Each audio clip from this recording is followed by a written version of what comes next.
Dopo mesi di lavoro che hanno creato non pochi problemi agli automobilisti in transito e ai cittadini, dal villaggio Peruzzo a San Leone per via del rifacimento dei marciapiedi nel tratto stradale sopra indicato, i lavori vengono oggi fermati perché non rispetterebbe le norme vigenti. L'inadeguatezza sembrerebbe sia di responsabilità dei tecnici del comune che hanno redatto il progetto e non dell'impresa che l'ha eseguito.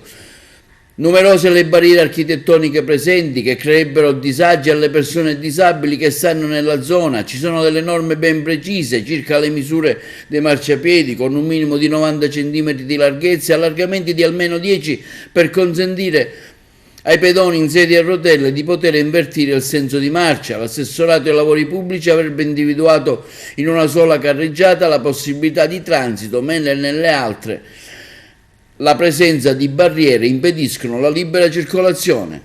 Ingegnere Riccobene, i lavori del marciapiede a San Leone dopo 2 mesi sono stati bloccati perché a quanto pare non sono a norma. Ecco, lei che è un esperto in materia, cosa prevede esattamente la norma?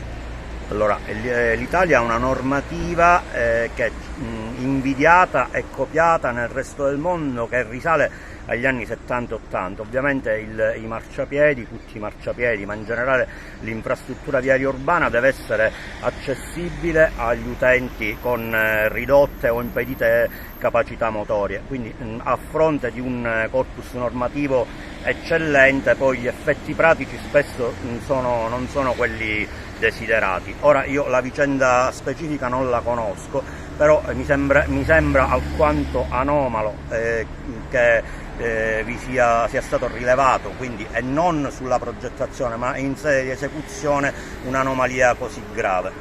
E quindi cosa si può fare? Ma a parte questo, la situazione dei marciapiedi ad Agrigento com'è?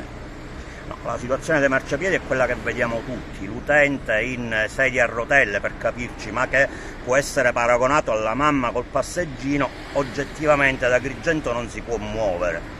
E quindi andrebbe ripensata la viabilità la viabilità, si dice viabilità per tutti, cioè accessibilità per tutti, quindi non per i disabili ma per tutti.